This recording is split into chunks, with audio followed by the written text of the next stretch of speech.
Alhamdulillahi Rabbil Alamin. Alhamdulillahilladzi anzala ala abdihil kitaba wa lam yaj'al lahu 'iwaja.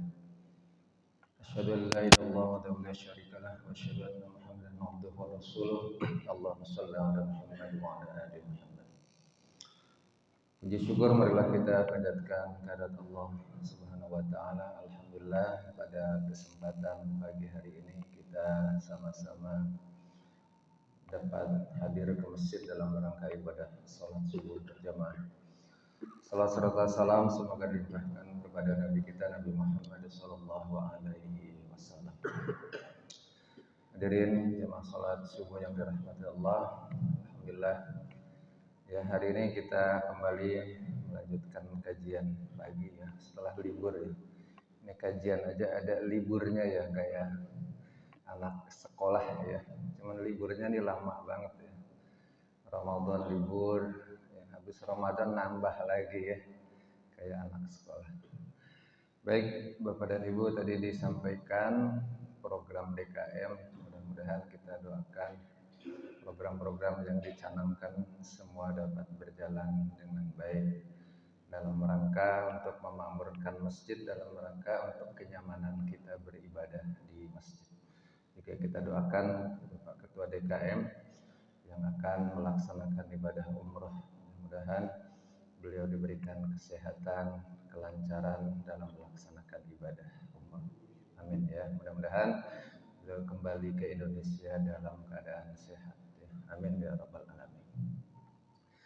Hadirin yang dirahmati Allah, pada kesempatan pagi hari ini kita akan melanjutkan kajian hadis dari kitab Mukhtarul Ahadits. Hari ini akan membahas hadis nomor urut 55. Jadi kita berurut terus. Alhamdulillah kita sudah sampai ke hadis 55. Baik, hadis nomor urut 55 ini hadisnya diriwayatkan oleh Imam Bukhari dan Imam Muslim ya. Jadi Imam Bukhari juga meriwayatkan, Imam Muslim juga meriwayatkan dengan matan yang sama atau dalam isinya itu sama. Ya. Bapak dan Ibu hadirin, jadi hadis ini kategorinya hadis sahih. Ya. Baik, saya bacakan. Bismillahirrahmanirrahim. Ya, Nabi Sallallahu Alaihi Wasallam ya, beliau bersabda, kata Nabi, "Idza ataita ja'aka fatawadda wudu'aka lis-shalah." Kata Nabi ya, apabila engkau hendak mendatangi pembaringan atau apabila engkau mau tidur, kata Nabi, maka hendaklah berwudu terlebih dahulu, kata Nabi, sebagaimana wudu sebelum atau akan melakukan salat. Summaddaji ala shikinal aiman. Dan selanjutnya juga kita ya dianjurkan oleh Nabi Shallallahu Alaihi Wasallam ketika sebelum tidur kita wudu seperti wudunya salat, lalu tidurnya pun berbaring menghadap ke kanan. Ya. Hadirin dirahmati Allah. Jadi salah satu sunnah dari Nabi Shallallahu Alaihi Wasallam, ketika kita tidur disunnahkan itu berwudu. Ya, memang berat kalau tidak biasa berat. Tetapi mudah-mudahan ya ini memotivasi kita bersama-sama. Ya, termasuk saya juga, kita semuanya. Karena ini adalah bagian ibadah sunnah yang agak berat, cukup berat. Kenapa? Karena Nabi menganjurkan sebelum kita sebelum kita tidur itu wudu dulu. Seperti kata Nabi, wudunya ketika wudu akan melaksanakan sholat. Ini cukup berat ya. Karena biasanya kalau mau tidur itu posisinya udah ngantuk bener ya. Karena apa? Kita biasa kalau tidur memang posisi udah ngantuk ya. Udah ngantuk bener baru tidur. Kadang-kadang wudu itu berat. Kadang-kadang kita ke kamar kecil aja mau buang air kecil tuh udah maksain banget ya, di kamar mandi udah pegangan, harus ditambah wudu ya. Kalau memang kata ilmu kesehatan memang kalau mau tidur juga kan harus bersih ya. Jadi wudhu salah satunya juga supaya bersih. Ya, kita mengajarkan kepada anak-anak kita sikat gigi. Kita juga sikat gigi itu sebelum tidur. Ya, membersihkan tangan kaki. Jangan sampai kita hanya sikat gigi yang berat, kita sikat gigi. Cuci kaki, cuci kaki. Cuci tangan ya cuci tangan, tapi tidak wudhu sayang. Padahal kita mengajarkan kepada anak-anak kita sebelum tidur ya harus cuci kaki, cuci tangan, gosok gigi, tapi tidak wudhu. Ya, intinya bahwa sebelum tidur kita dianjurkan untuk bersuci, untuk bersih, dan disunahkan ketika tidur menghadap ke kanan. Hadirin dirahmati Allah, jadi menghadap ke kanan itu bagian dari sunnah. Ya, kalau keutamaannya kalau dibawa baca di jurnal, baca di penelitian memang keutamaannya banyak ya. Salah satunya ketika menghadap ke kanan. Tetapi menghadap ke kanan juga tentu tidak selamanya, karena begitu kita udah tidur mah udah lupa tuh ya. Menghadap ke kanan lupa. Mungkin muter juga tuh ya, kepalanya di kanan jadi kepalanya di kiri. Kakinya lurus jadi kakinya terangkat. Tapi yang sunnahnya tuh diawali. Startnya awal itu menghadap ke kanan, lambung posisi kanan ya. Tangan kanan posisinya di bawah, tangan kiri di atas ya. Jadi menghadap ke kanan, lambung kanan posisi yang yang direbahkan. Hadirin dirahmati Allah. Terus kalau kita korelasikan kembali hadis ini, ternyata hadis ini juga ya membahas, mengkorelasikan beberapa hadis yang bersamaan atau mirip-mirip ya. Termasuk bagaimana adab kita sebelum tidur. Ya, saya sering mendapatkan perdebatan kalau di guru atau kadang-kadang gak usah di guru lah ya, kadang-kadang perdebatan di masyarakat. Habis itu tidur baca apa tuh? Ada yang bilang baca ayat kursi. Sebelum tidur ayat kursi tuh. Terus lagi ada yang bilang sebelum tidur baca doa dulu, bismika Allahumma ahya wa amut. Ada yang bilang bismika Allahumma ahya wa bismika amut. Wah, doanya aja udah beda-beda tuh. Jadi yang benar mana nih ya? Mau tidur bismika Allahumma ahya wa bismika amut atau bismika Allahumma ahya wa amut. Nah, ini aja kadang-kadang debat. Ngabisin waktu untuk berdebat. Ya. Dan kita kadang-kadang perdebatan tidak menghadirkan atau mencari solusi dengan mencari mana dalilnya yang sebetulnya ada. Ya, baik Bapak dan Ibu, sedikit saya akan sampaikan adab tidur. Termasuk doa-doanya apa sih Nabi yang baca doanya seperti apa? Jangan-jangan kita berdebat tapi nggak tahu dalilnya, ya hanya ngalor ngidul. Harusnya begini di buku ini begini, buku ini begini. Atau jangan-jangan benar semua gitu, kita saling menyalahkan. Nah, itu yang repot. Padahal semuanya ada dalilnya, tapi kita menyalahkan. Baik, nah ini sebelum tidur adabnya lagi. Ini hadis ini diriwayatkan oleh Imam Bukhari dan Muslim, bahkan diriwayatkan juga oleh At-Tirmidzi dan Abu Dawud. Ya, ini ada 4 hadis sama matanya, isinya sama, ya, konteks hadisnya sama. Kata Nabi Shallallahu Alaihi Wasallam, "Idza jaa ahadukum ila firashihi falyakhud dakhilata izarihi falyanqud biha firashahu wal yusammillah fa innahu la ya'lamu ma khalafahu ba'dah." Ini adab sebelum tidur. Sebaiknya dilakukan juga karena ini sunnah. Kata Nabi, jika salah seorang di antara kalian akan tidur, kata Nabi, hendaklah mengambil potongan kain paling atas, anggaplah itu spray. Jadi kalau mau tidur, ambil sepotong kain paling atas, kita sebutnya spray saja ya. Zaman Nabi nggak disebut spray itu ya. Lalu mengibaskan tempat tidur sambil mengucapkan ya wal yusammillah, sambil mengucapkan asma Allah, anggaplah bismillahirrahmanirrahim. Ketika kita mau tidur, itu kain itu ambil kibaskan, ya bersihkan. Kenapa? Karena kata Nabi, kita tidak tahu apa yang terjadi sepeninggalan sebelum kita tidur. Jadi kalau mau tidur, sunnahnya itu kasur itu dikebut-kebutin kalau zaman sekarang itu ya. Spraynya dikebut-kebutin, mungkin ada debu. mungkin ada, mungkin semut. Ya, pernah saya baca hadis yang lain, tapi saya lupa hadisnya. Bisa jadi tempat tidur kita ini ditempatin oleh jin. Ya, bisa jadi. Pernah saya membahas ketika bahasan tentang ruqyah, itu ada saya dapetin hadisnya, cuman saya hadisnya lupa. Jadi tempat tidur yang kita tinggali bisa jadi tempat tidur ditinggali oleh jin. Kalau jinnya muslim mungkin tahu bahwa kita akan tidur.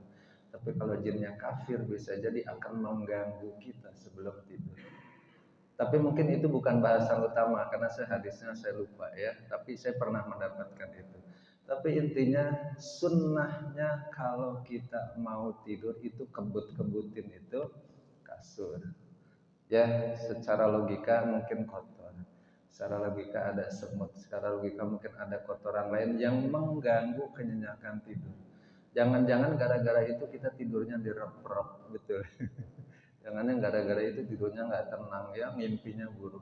Bisa jadi karena kita tidak mengikuti sunnah Nabi Shallallahu Alaihi Wasallam. Itu sunnah yang kedua.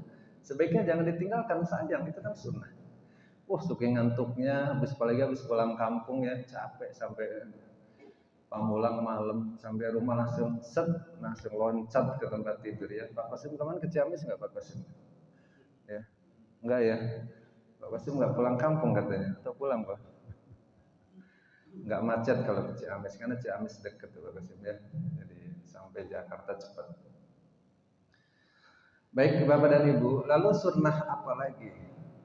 Berikutnya adalah sunnah membaca ya, membaca doanya. Mungkin hadisnya yang pertama ini saya sampaikan, supaya paling tidak kita membuka wawasan kita. Lalu doa sebelum tidur apa aja sih? Ya, saya semalam mencoba mengumpulkan dari beberapa kitab. Ternyata setiap kitab beda-beda juga. Tapi saya ambil tentang doa-doa mau tidur aja, ya, atau amalan sebelum tidur. Saya temukan misalkan di Bukhari Muslim bahwa Nabi Shallallahu Alaihi Wasallam ya pernah menyampaikan. Nih, saya langsung baca ininya aja ya, hadisnya nggak lalu. Jadi suatu ketika ya, Nabi Shallallahu Alaihi Wasallam mengajarkan ya, salah satu doa yang dibaca ketika mau tidur adalah kata Nabi ya, jika kamu hendak berbaring di atas tempat tidurmu, kata Nabi, bacalah ayat kursi, kata Nabi.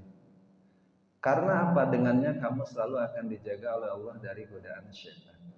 Jadi kalau ada orang mengajarkan kepada kita sebelum tidur doa yang dibaca adalah doa ayat kursi atau ayat Al-Quran yang dibaca kursi, itu betul.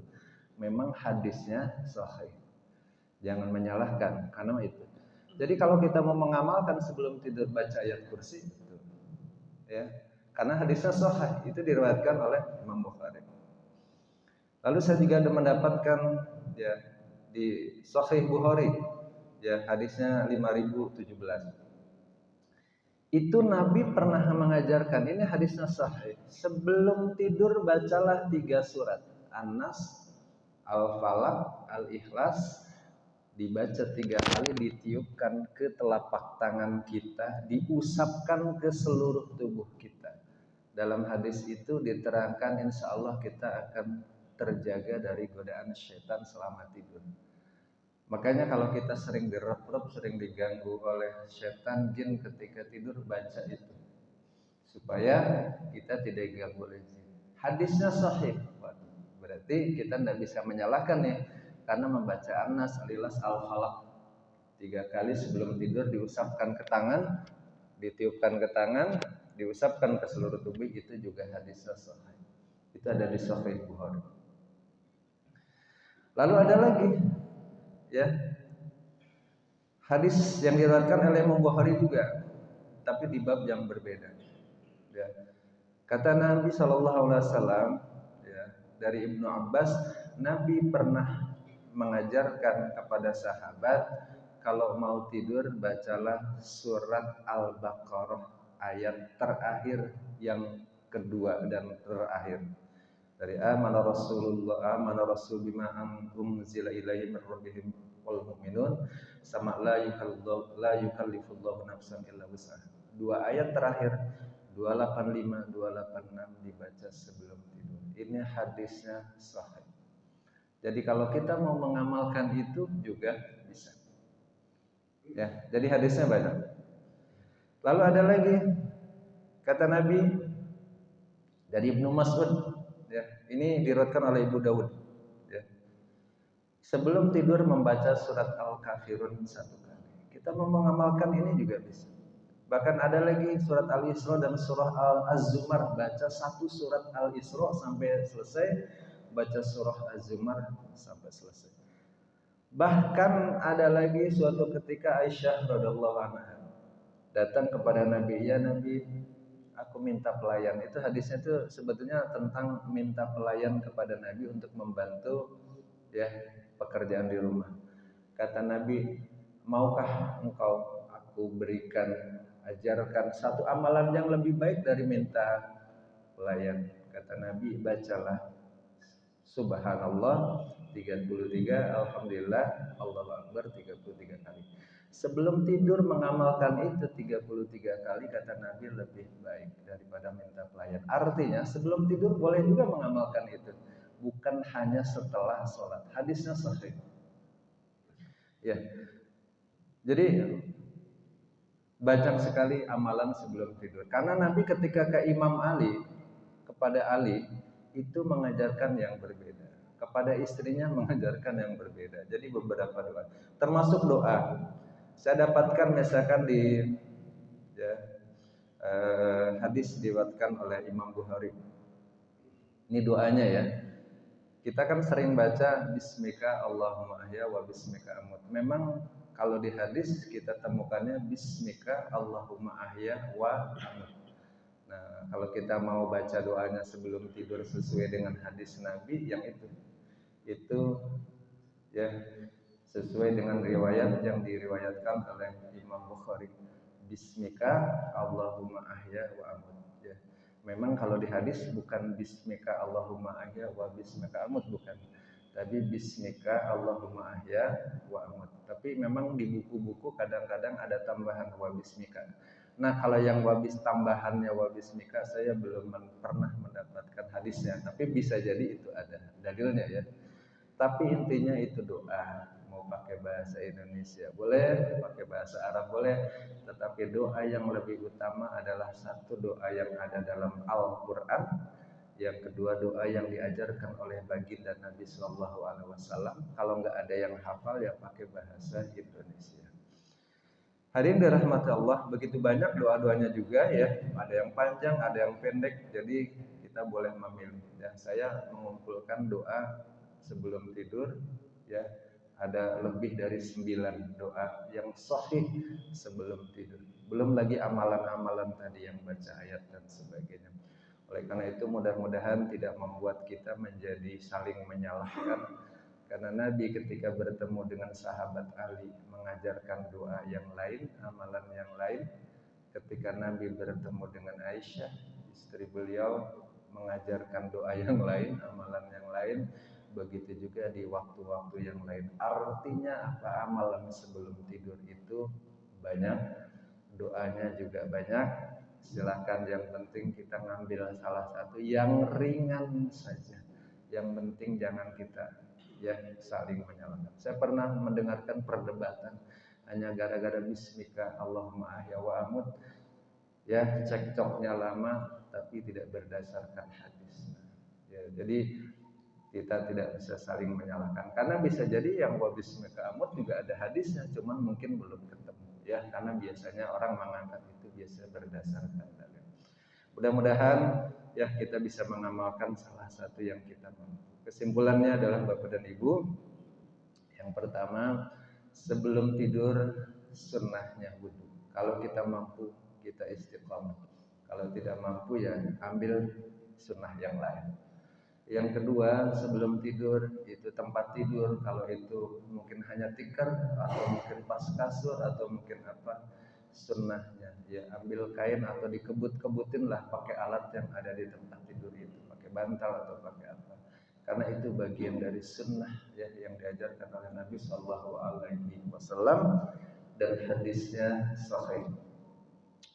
Yang berikutnya sunnahnya adalah ketika kita tidur ya berbaring menghadap ke lambung sebelah kanan. Sunnah ya diawali. Tapi kalau udah tidur mah ya lupa ya. Karena bisa jadi kalau kita posisi tidur 2 jam ke kanan terus, biasanya tubuh akan menyesuaikan begitu pegal tanpa dirasa gitu. Yang penting diawali seperti itu adalah bagian dari sunnah. Sebelum tidur ada 2 amalan sunnah, satu doa, satu bacaan ayat Al-Quran. Mari kita pilih mana bacaan Al-Quran yang paling mudah menurut kita. Tadi ada surah Al-Kafirun, akhir surat Al-Baqarah, ya surah Al-Isra dan Az-Zumar, bisa juga ayat kursi ya atau surat Al-Kafirun dan sebagainya. Begitu juga doa-doanya banyak, lebih dari 9 saya coba semalam cari, ternyata hadisnya juga sahih. Mudah-mudahan kita bisa mengambil salah satunya dan mudah-mudahan kita senantiasa bisa istiqamah untuk melaksanakan sunnah Nabi Sallallahu Alaihi Wasallam. Demikian yang dapat saya sampaikan, lebih kurangnya mohon maaf. Billahi taufiq wal hidayah.